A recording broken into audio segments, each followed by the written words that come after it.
Olá, graça e paz, tudo bem com vocês? Amém. Espero que sim, né? Espero que estejam gozando aí de plena saúde, comunhão com o Senhor Jesus Cristo. Amém? Imagina essa possibilidade de que um dia o Senhor Jesus Cristo apareça a nós e nos questione, que nos faça a seguinte pergunta: vocês estão satisfeitos com tudo aquilo que vos tenho dado? Tudo aquilo que vos tenho dado tem satisfeito, suprido as suas necessidades? O que você diria? O que diríamos? Bem, se Jesus aparecesse na minha frente e fizesse tal pergunta, eu diria: Senhor, muito satisfeito. Graças a Deus, te agradeço pela sua bondade, pelo seu amor para comigo, porque o Senhor realmente nunca tem deixado faltar nada.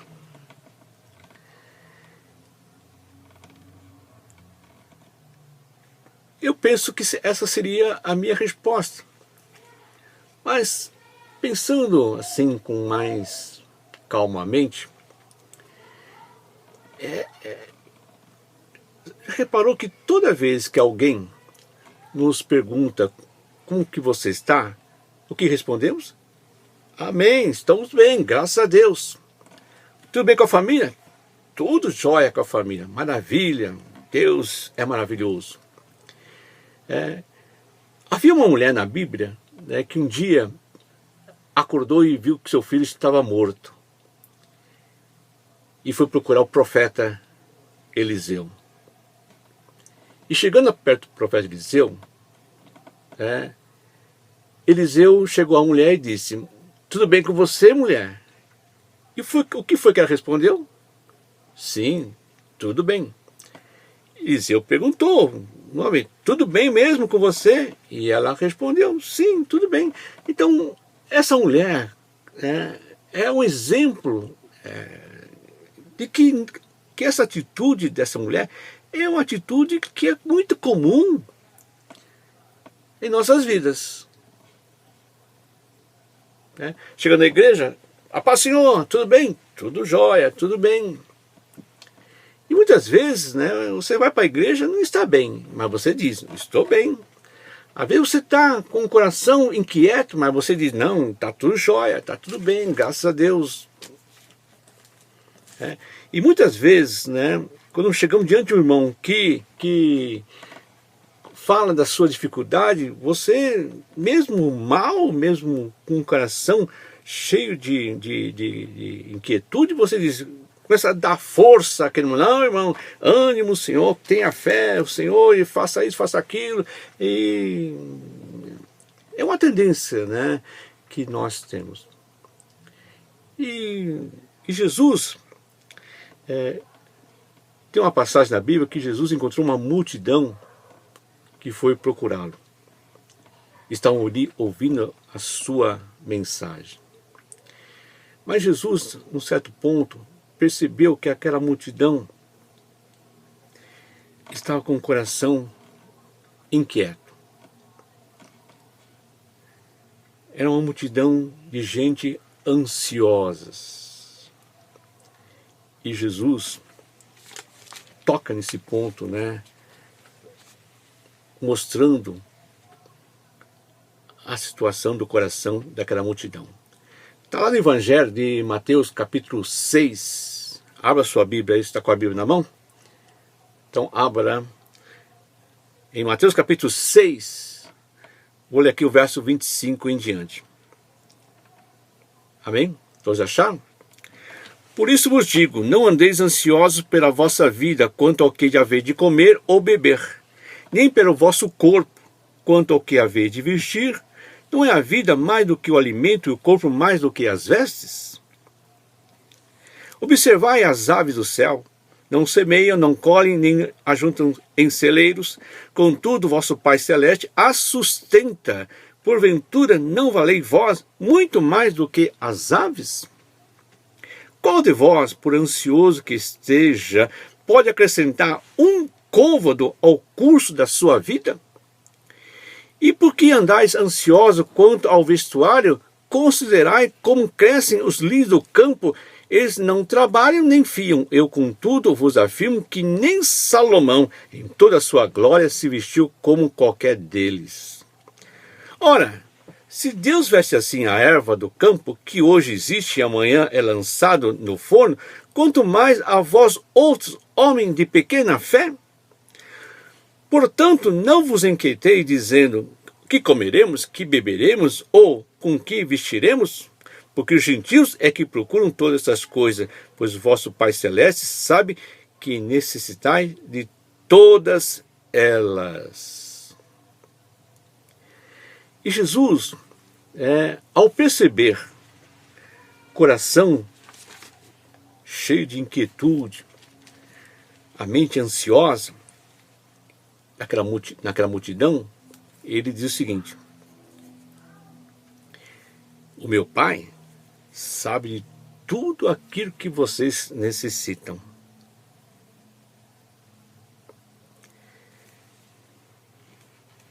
Basta o seu dia, o seu mal. Está aqui no verso 34. Portanto, não vos inquieteis com o dia de amanhã, pois o amanhã trará os seus cuidados.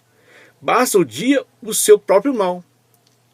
Então a ansiedade, a inquietude daquele coração, daqueles homens, daquela multidão que estava diante de Jesus, era com o futuro, com o que comer, com o que beber, com o que vestir. E Jesus disse, não se preocupe com isso. E receitou ali um remédio.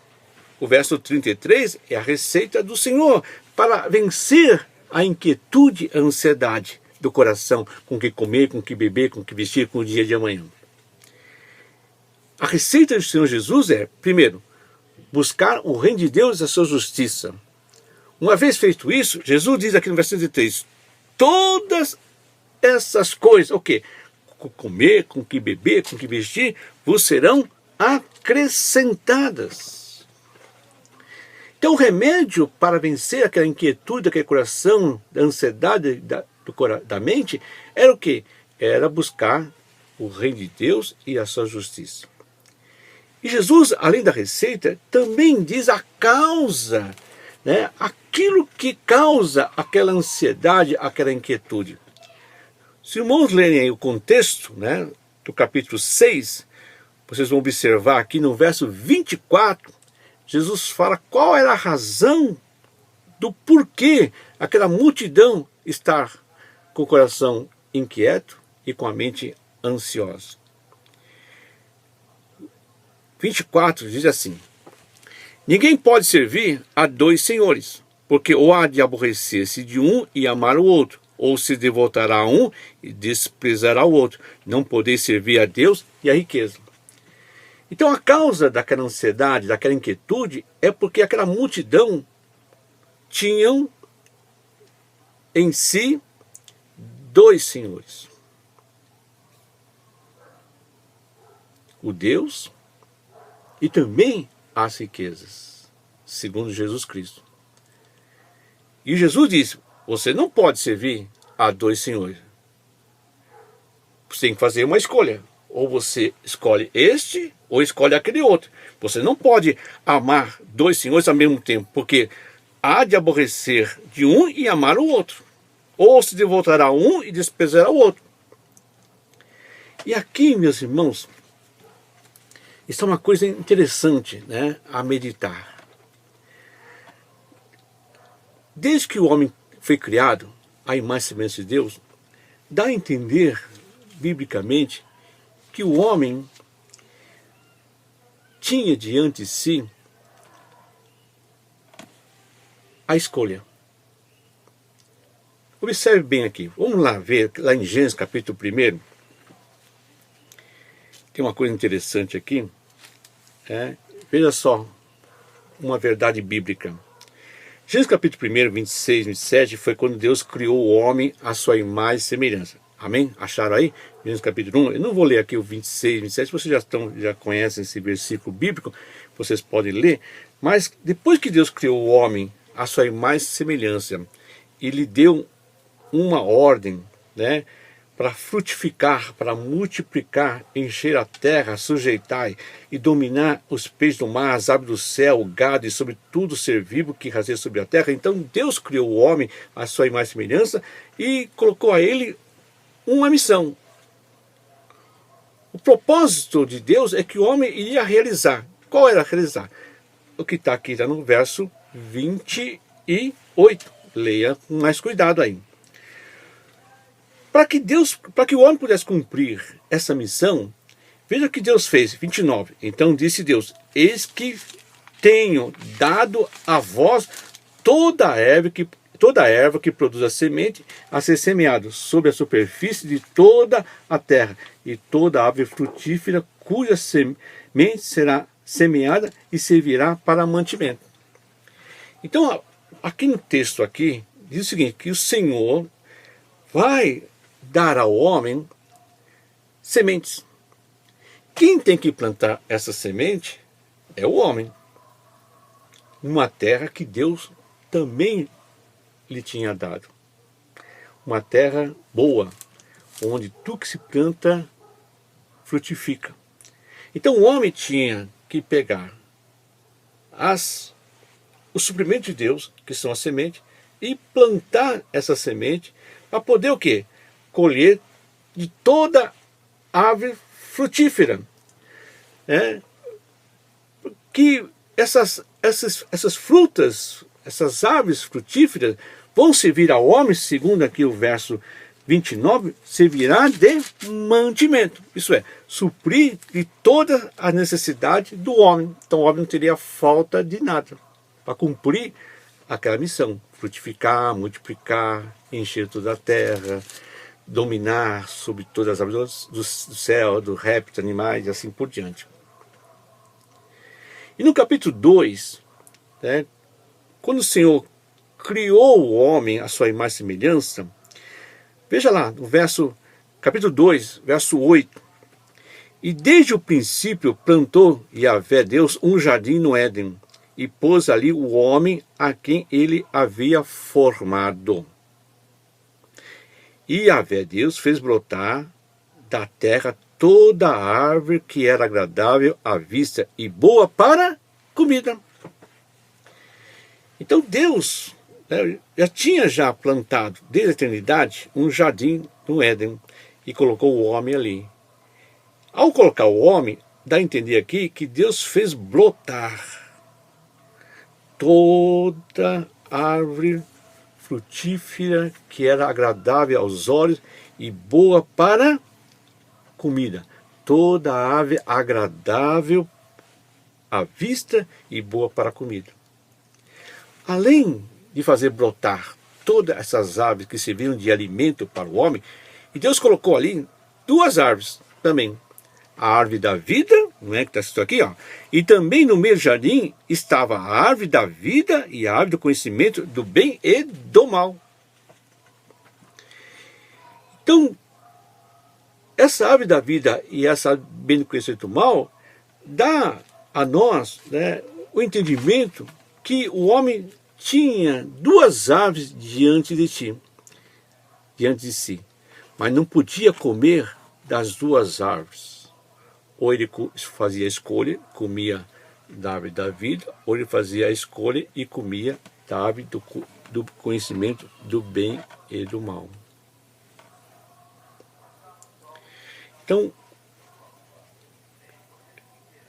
Então dá a entender aqui, no texto bíblico aqui, que Adão poderia escolher entre comer uma ou a outra, mas não podia comer as duas ao mesmo tempo, ou uma ou outra. E vemos novamente aí, o que Jesus falou lá em Mateus, no capítulo 6, 24. Vocês não podem ter dois senhores ao mesmo tempo. Ou você serve um, ou serve o outro. Não foi isso que ele falou lá? Porque ou há de aborrecer de um e amar o outro. Então, quando Jesus falou àquela multidão, eu creio que está nos revelando aqui tudo aquilo que permeou no momento em que Deus apresentou a Adão e a Eva a árvore da vida e a árvore do conhecimento do bem e do mal. Segundo os teólogos, né, essa árvore da vida representa a figura de Cristo. Hoje nós estamos nos alimentando da árvore da vida.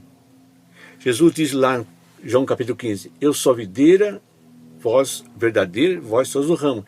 De mim, sem mim, nada podeis fazer. E Jesus nos escolheu ali para que demos fruto. E para que demos fruto, é preciso você estar ligado à videira verdadeira. O ramo que somos nós tem que estar ligado à videira. Então ele nos escolheu e nos enxertou em si, em Cristo Jesus. É aí que novamente, né, você vai entender aquela questão do apóstolo Paulo. Né? Eu fui crucificado com Cristo, eu próprio não vivo mais, é Cristo que vive em mim. Então a ideia, né, paulina, é segundo Romanos capítulo 11, que nós estamos ligados ao zambuzeiro bravo e fomos arrancados desse zambuzeiro bravo e fomos enxertados na videira verdadeira, que é Jesus Cristo.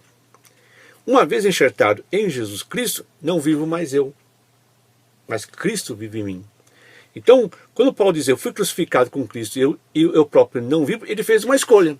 Ele preferiu viver a vida do Senhor Jesus.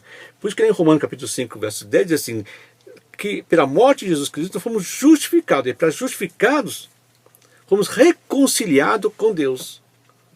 E a salvação vem pela sua vida. Lembra que nós falamos sobre isso lá em Romanos capítulo 5, verso 10? O que me chamou a atenção ali foi a salvação pela sua vida, isso é a vida. A salvação resume-se, segundo o apóstolo Paulo, está ligado à videira verdadeira, está ligado a Cristo.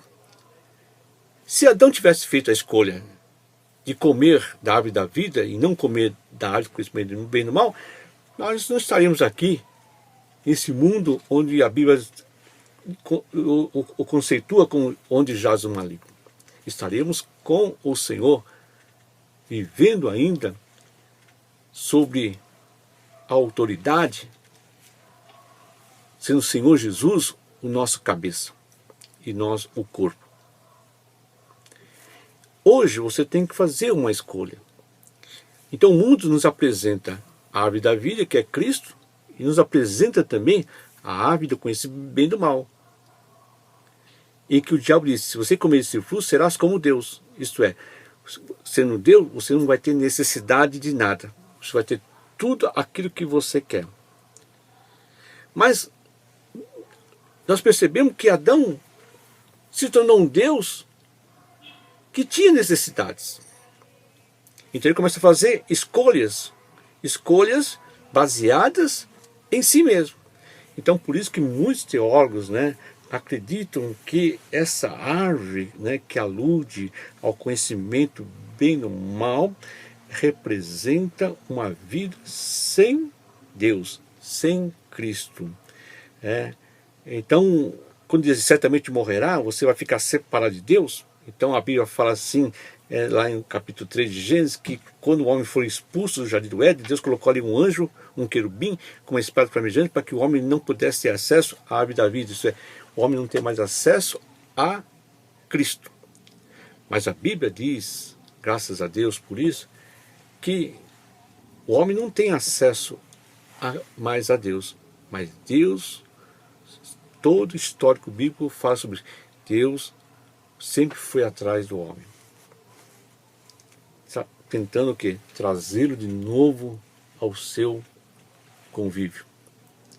Como? Através de profecias, revelações da sua palavra, revelando através do profeta a sua verdade. Mas toda vez Israel tinha que fazer uma escolha. E sempre a escolha baseou-se nas suas necessidades. Então, quando o homem foi expulso do jardim do Éden ao comer, né, dá a entender que ele tinha que se virar por conta própria. Ele vai ter que semear, plantar, e aí vai causar as consequências da queda, suor, fadiga e assim por diante. hoje estão diante de uma realidade, de um mundo espiritual e de um mundo terreno. São duas realidades reais, concretas, verdadeiras. E nós temos que fazer a escolha. Diante de nós está a árvore da vida e a árvore do conhecimento do bem e do mal. Se você escolher comer da árvore do conhecimento do mal, você terá que se virar sozinho. Como Adão teve que se virar sozinho. E as consequências dessa vida independente de Deus está na Bíblia. E não é bom não. É verdade? É muito triste o estado do homem. Mas Jesus, ele veio para suprir essa necessidade. Ele morreu por nós na cruz, para que nós tivéssemos acesso novamente a todas as coisas que Deus deu ao homem. Em nossas mãos temos a semente, que é a palavra de Deus, que se plantarmos na terra do Senhor, ela vai frutificar e dar fruto. Mas se plantarmos nessa terra em que nós aqui vivemos, você vai ter só coisas ainda a inquietar o seu coração, a causar ansiedade na sua mente. Essa escolha, né, não é fácil escolher, não é verdade? Quem teve uma experiência de ter que escolher, não é fácil. Como podemos escolher a coisa certa? O que significa isso? É difícil? Para muitas pessoas é difícil escolher. Então, no próximo vídeo nós vamos falar sobre a escolha. Escolher entre o monte das bênçãos ou escolher aquele monte que vai nos trazer tristezas, dificuldades. O Velho Testamento fala sobre maldições.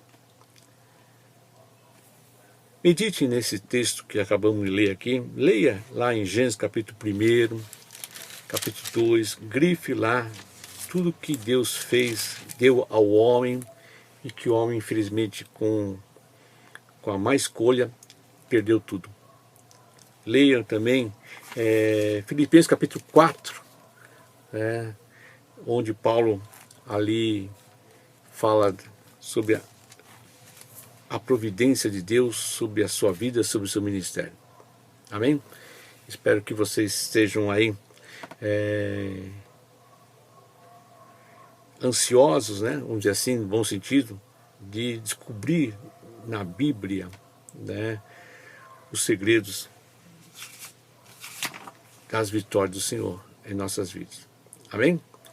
Vou na paz, Deus abençoe a cada um de vocês. Está chegando aí o dia em que nós estaremos novamente juntos, né? Se Deus quiser. Mas tenho lá ainda certas dúvidas que muitos irmãos ainda vão escolher ficar recolhido aí nos seus aposentos, porque se olharmos aqui para o que diz a medicina, o que diz a ciência, nós estamos perdidos. Mas o Senhor diz assim, que os médicos, todos os médicos, lá no livro de Jó, que são mentirosos. Não podem prever o futuro. Só Deus. E a nossa confiança tem que estar em Deus. A sua fé, confiança esteja enraizada em Deus. Amém? Vou na paz. Em nome de Jesus te agradecemos por esse momento, Senhor, da tua presença. Aí está o teu povo, conduza dentro dos teus caminhos, da tua bondade, do teu amor, que eles possam sentir neste momento que estão sendo supridos, já são supridos de todas as suas necessidades. Acalma-te, alma, aquieta-te agora, em nome de Jesus Cristo. Amém. Deus abençoe, irmão. Vou na paz.